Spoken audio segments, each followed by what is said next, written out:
Hello student, कैसे हैं आप सब। एक बार पुनः सी कोचिंग क्लासेस पर स्वागत है। उम्मीद करता हूं आप सब अच्छे होंगे, मस्त होंगे, बेहतर होंगे, आपकी पढ़ाई भी बेहतर चल रही है। बच्चों, क्लास 12 फिजिक्स एनसीईआरटी में चैप्टर 9 चल रहा है। इसके पहले जो भी वीडियोज हमने प्रोवाइड किया है वो आपको प्लेलिस्ट में मिल जाएगा।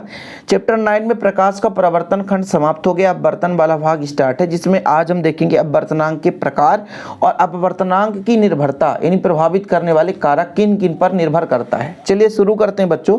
सबसे पहले हम अपवर्तन के बारे में समझेंगे। अपवर्तन है क्या? हालांकि पिछले लेक्चर में हमने पूरा डीप में समझा दिया था, लेकिन भाई साहब इसी से संबंधित हमारी कहानी है तो इसको समझना तो जरूरी है। जैसे हमारे पास मान लीजिए दो माध्यम है और प्रकाश किरण एक माध्यम से दूसरे माध्यम में जा रही है, तो अपने मार्ग से वो क्या हो जाती है, विचलित हो जाती है।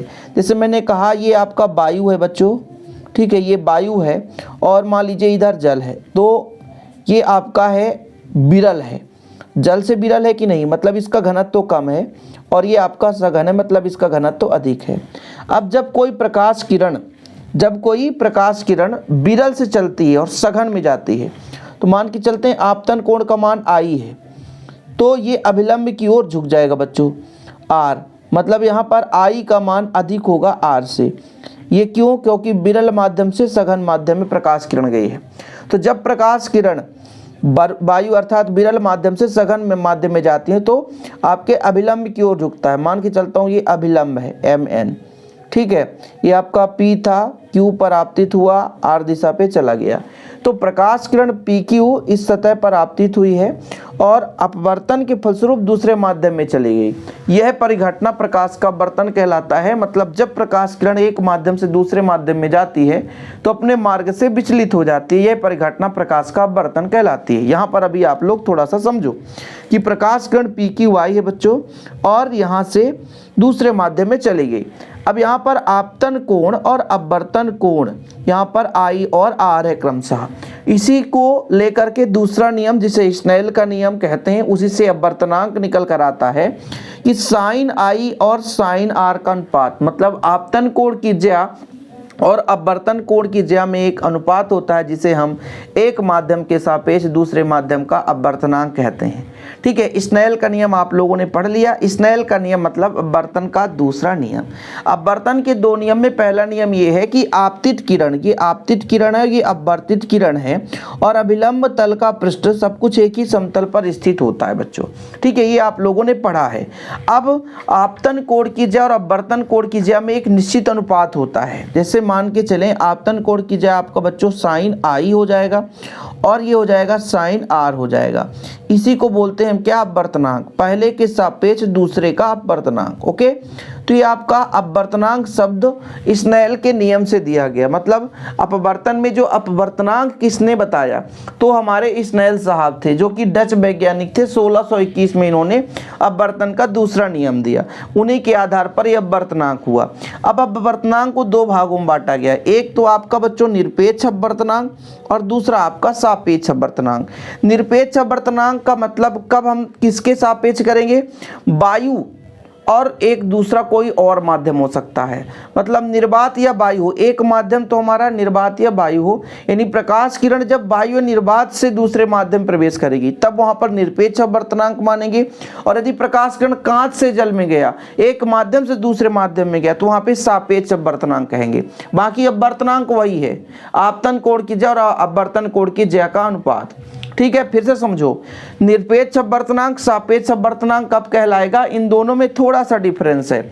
जब प्रकाश किरण वायु से जाएगी, वायु से ही जाएगी, जब प्रकाश किरण बच्चों, ये मान लीजिए तल था, ये अभिलंब है, प्रकाश किरण वायु से जाएगी, ये आपका आपतन कोण है और ये आपका अपवर्तन कोण है। ये वायु से यदि किसी माध्यम में जा रही है, मैं कहता हूं जल में ही जा रही है, आपका अभिलंब M और N है, तो यहाँ पर I और R, मतलब साइन I और साइन R का जो अनुपात है वो आपका म्यू है, लेकिन ये निरपेक्ष अपवर्तनांक कहलाएगा। ध्यान रखिएगा, ये कौन सा अपवर्तनांक कहलाएगा बच्चों, निरपेक्ष अपवर्तनांक कहलाएगा। आपतन कोण की ज्या और अपवर्तन कोण की ज्या का अनुपात आपका निरपेक्ष अपवर्तनांक कहलाएगा।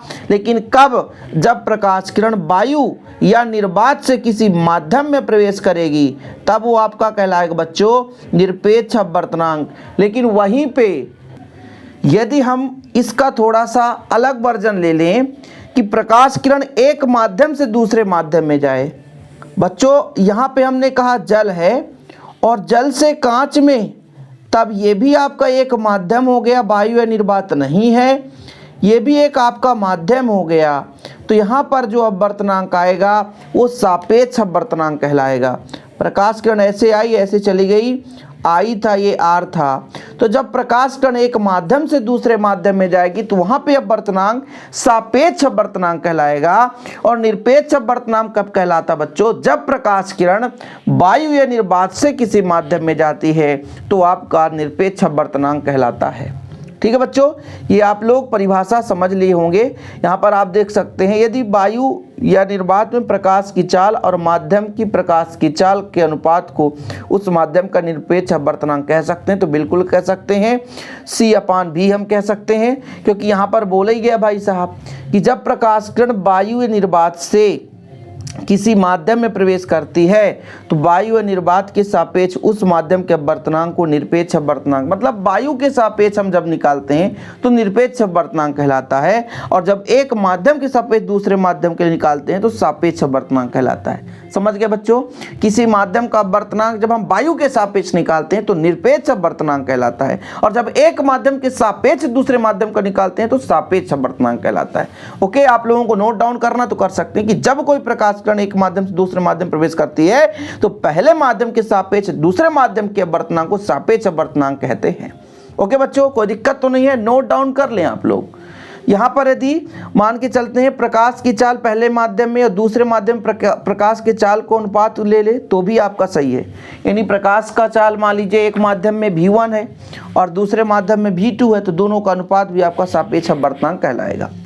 अपवर्तनांक की निर्भरता मतलब माध्यम के जोड़े की प्रकृति पर। भाई माध्यम कैसा है डिपेंड करता है ना भाई। आपतन कोण का ज आई हो जाएगा साइन आई, आप अपवर्तन कोण के ज मतलब साइन आर। अब इन दोनों कुछ मान आएगा, तो मान भाई साहब इस पर डिपेंड करता है कि माध्यम की प्रकृति कैसी है।